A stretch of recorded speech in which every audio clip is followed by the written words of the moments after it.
So what you need to do in these 15 days before your CAP 2025?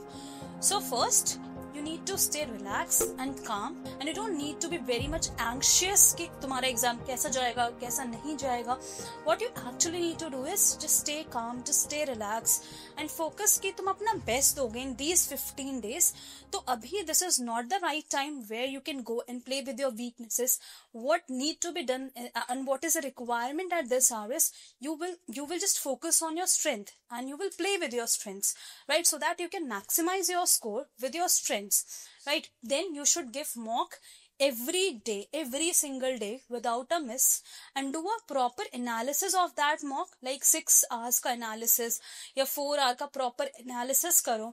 फिर उसमें question mark कर लो जो तुम्हें लग रहा है कि नहीं ये question बहुत अच्छा है, ये मुझसे mock में नहीं हो पाया. In the last 3-4 days before your CAT, just don't give any mock. What you need to do in those 3-4 days before your CAT, you will just go through these questions जो कि तुमसे mock में गलत हुए थे या तुम्हें अच्छे questions लगे थे या डिफिकल्ट क्वेश्चन थे.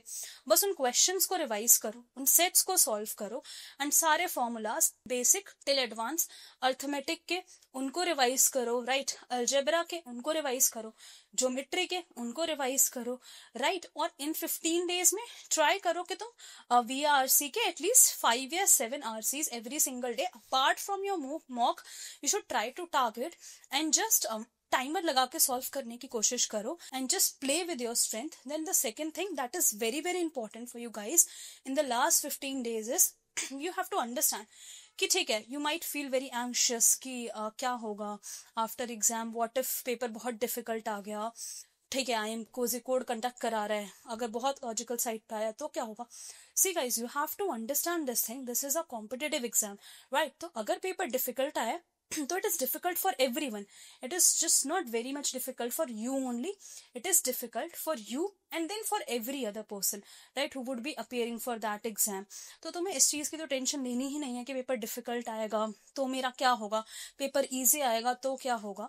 जो है तुम अपना बेस्ट दो and just don't think very much about the consequences of your exam day, right? And then don't take tension about your slot कि slot 1 का पेपर डिफिकल्ट आता है, slot 3 इजी आता है, slot 2 में बहुत सारे फैकल्टीज अपेयर हो रहे हैं, ये वो वगैरह.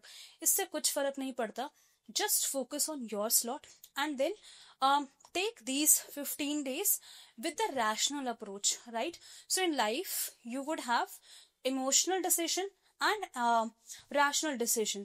जब भी तुम अपना इमोशनल एंगल इन्वॉल्व करोगे you will feel anxiety because आप फ्यूचर में रहने की कोशिश कर रहे हो, फ्यूचर के कॉन्सिक्वेंसेस को सोचने की कोशिश कर रहे हो. What is the need of hour is you need to take rational decision. Rational decision is कि तुम अपना बेस्ट दोगे in these 15 days, no matter फिर जो हो रहा है वो एनीवेज होना है.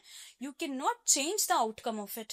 The best thing for you right now, don't involve your emotional aspect and focus with rationality कि ठीक है मुझे अपना बेस्ट देना है, जो होना है एनीवेज होना होगा, right? Then you can also try digital detox, as in कि सारे social media networks and all 15 days के लिए just cut off कर दो and just stay focused with your exams, stay calm, relax.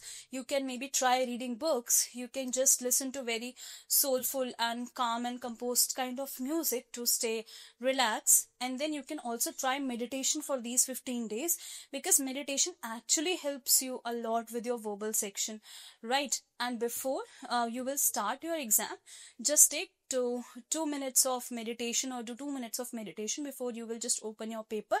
It will help you कि आप अपना paper अच्छे तरीके से calm and composed mind से start करो, right? All the very best guys for your CAT 2025.